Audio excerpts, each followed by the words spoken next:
Le temps révolu du sport qui rassemblait au Cameroun semble renaître de ses cendres après une bonne traversée du désert qui, qu'on le veuille ou pas, a fait couler l'eau sous les ponts, beaucoup d'encre et de salive. On a même soufflé le chaud et le froid, on a vu des vertes et des pas mûres, pensant parfois que des têtes allaient tomber. Que n'avons-nous pas lu, vu, entendu et écrit? Impossible n'est pas camerounais, on l'a aussi répété des milliers de fois pour interpeller la paix dans ce monde mythique du football qui surpasse tous les sports chez nous. On a ri, pleuré, maudit, on a parfois voulu ignorer ce qui se passait, faire le vide. On s'est même demandé si c'était de la magie parce que le foot était partout, s'invitait dans tous les milieux. On l'a mangé à toutes les sauces et c'est alors qu'on a confirmé le code, comme disent les Camerounais. C'est véritablement le sport roi et ça le restera. Dieu merci, nous n'en sommes pas morts. Heureusement, nous avons donc survécu à toutes les péripéties qui l'ont entouré ces dernières années. La tempête est-elle passée? On se pose bien la question. Aujourd'hui, une accalmie semble perceptible. Nous vivons comme une renaissance progressive de ce football devenu agréablement le soft power émergent, cette puissance douce qui séduit, qui attire, qui unit, qui donne la joie de vivre, la force de continuer et de vivre ensemble. Debout comme un seul homme, l'occasion de la compétition en cours nous a accordé de revivre ces bons moments des années 90, ces merveilles footballistiques d'antan, à se demander quel était le problème. Ne remuons surtout pas la plaie qui semble guérir, ne réveillons pas les vieux démons et leur va-et-vient incessant. Avançons et magnifions cette cohésion qui nous est si chère. Accrochons-nous à ce Himmel devenu le vrai socle de notre croyance, notre leitmotiv. Ce qui ne te tue pas te rend fort, c'est le cas de le dire. Bravo les lions. Pour en parler, nous avons dans ce studio le docteur Claude Bekombo Djabeya. Vous êtes enseignant, chercheur et consultant en droit international du sport, en service au Centre de recherche en droit, économie et politique du sport de l'Université de Yaoundé 2. Merci d'avoir accepté notre invitation. Merci Madame Bosnou de m'avoir invité. Alors, vous venez de nous écouter. Est-ce que vous avez fait, vous, ce constat que nous faisons dans la chronique?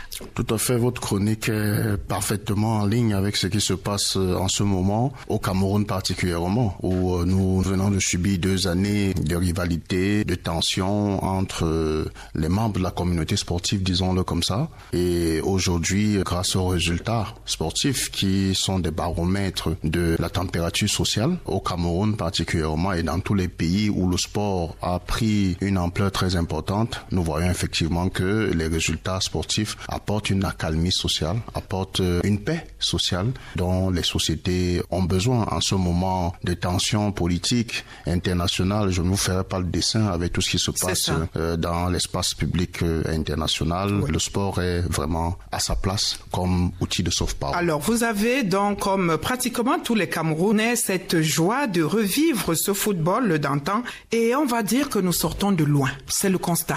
Oui, c'est un constat, c'est une palissade. Nous sortons de loin, effectivement. Alors, quelle est la magie qui s'opère là en ce moment? Comment est-ce que vous comprenez cela? La magie qui s'opère, c'est que les résultats sportifs sont un baromètre de l'accalmie. Tant qu'il y a les résultats, tout ce qui se passe de manière souterraine, toutes les tensions sont apaisées. Les résultats ne sont pas nécessairement le reflet du fait que tout se passe bien au niveau administratif, au niveau des rapports de pouvoir, mais les résultats permettent quand même d'avoir, comme je le disais, d'entendre une température sociale un peu plus apaisée. Bon, on espère qu'on ne va pas refaire les va-et-vient, on l'a dit dans la chronique. Oui, c'est ce que nous espérons tous. Nous espérons tous que maintenant, quand les résultats, les bons résultats seront internalisés par ceux qui doivent entretenir des rapports administratifs et de pouvoir minimum, afin que ces acteurs-là, que ces autorités-là surfent sur ce baromètre de paix et d'accalmie et qu'effectivement, ils suivent la tendance que donnent ces résultats. J'ai envie de vous demander quels sont les leviers sur lesquels repose cette accalmie, ce que nous vivons aujourd'hui. Alors, les leviers, c'est tout simplement que chaque acteur, nous parlons ici nécessairement, nous allons entrer dans le vif du sujet. C'est clair, acteur, c'est que nous parlons de la Fédération camerounaise de football. Exactement, et le ministère des Sports. Des fédérations sportives nationales au-delà de la Fédération camerounaise de football, des fédérations sportives nationales et le ministère des Sports. Chacun doit effectivement jouer son rôle. La tutelle a des règles qui sont encadrées par la loi et cette tutelle devrait rester dans cette logique-là. Et les fédérations doivent effectivement administrer les fédérations. Donc, il faut de part et d'autre éviter des immixtions qui ne sont pas recommandables, qui sont générateurs de conflits. Il faut aussi éviter effectivement des attitudes irrévérentielles de la part des fédérations en général qui mettent la tutelle dans une situation de réaction. Et au-delà de tout, il faut éviter les querelles de personnes parce qu'à des moments donnés, nous sommes tous observateurs, nous avons constaté qu'effectivement, c'est clair, on avait des querelles de personnes. Il faut éviter parce qu'effectivement, comme tous les acteurs le rappellent, le sport est au-dessus de ces personnalités-là et effectivement, le football a besoin, le sport en général a besoin de se pratiquer dans une ambiance apaisée entre les deux parties. Exactement. Dites-nous, qu'est-ce qu'il y a au fond de tout cela? Qu'est-ce qu'il y a derrière? Donc quand on parlait de l'argent, vraiment, disons-le, est-ce que c'est pas ça? Madame Bosnou, nous n'allons pas faire comme ceux qui imaginent qu'il faut faire la langue de bois. Non, la langue de bois n'est pas de mise.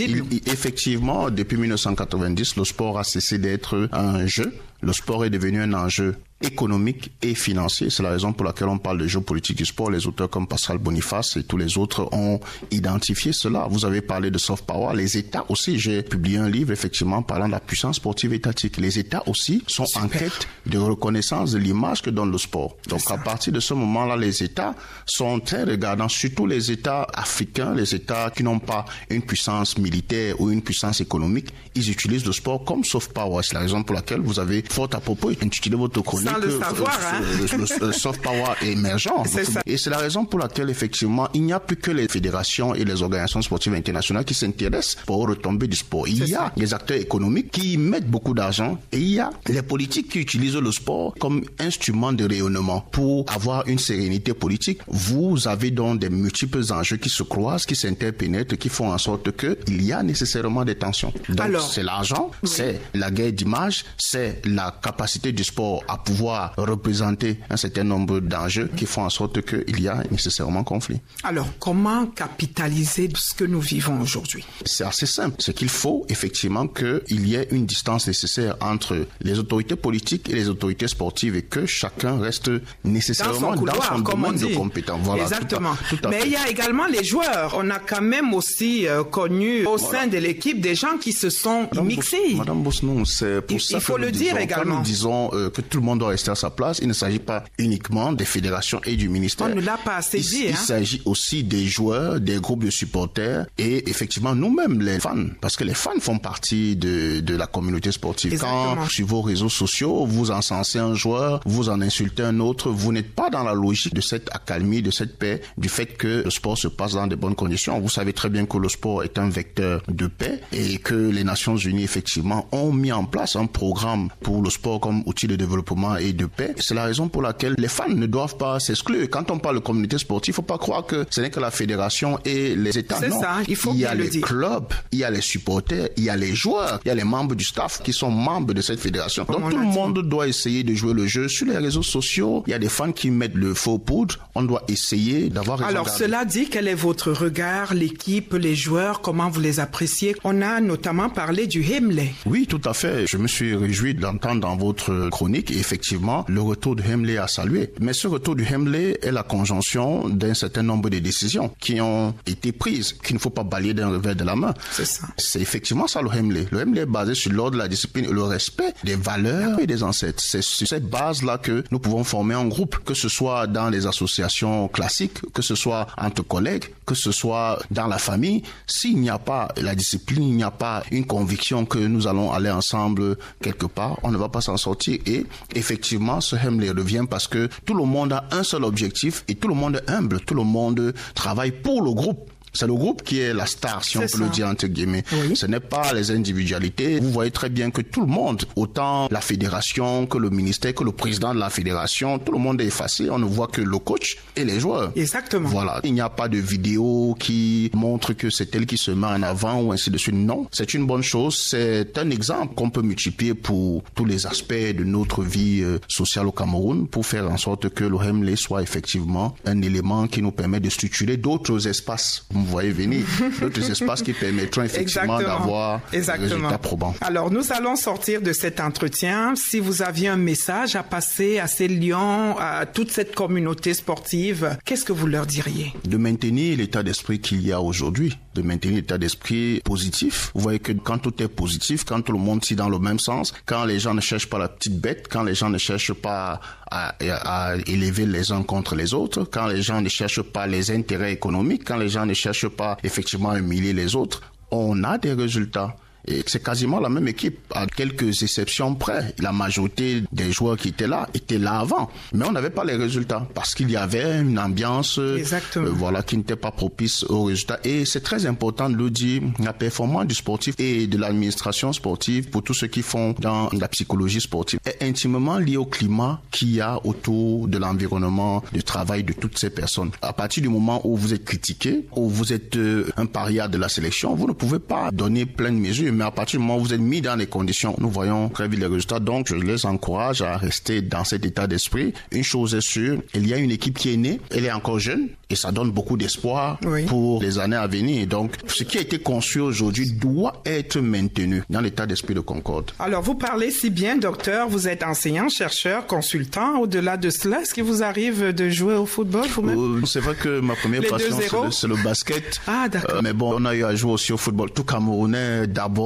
footballeur. Vous avez un joueur dans cette équipe que vous appréciez? Particulièrement Carlos Baleba. La manière de jouer dans la disposition stratégique me fait penser à beaucoup de grands aînés. Il me plaît bien. C'est vrai que le petit Kofan n'est pas mal. Alors, on redit allez les Lions, bravo. Et on vous dit merci d'avoir été dans ce studio, docteur Claude Bekombo Djabeya, enseignant, on l'a dit, chercheur et consultant en droit international du sport. Merci d'être passé par ici. Je vous en prie, Madame Bosnon. Merci de m'avoir reçu.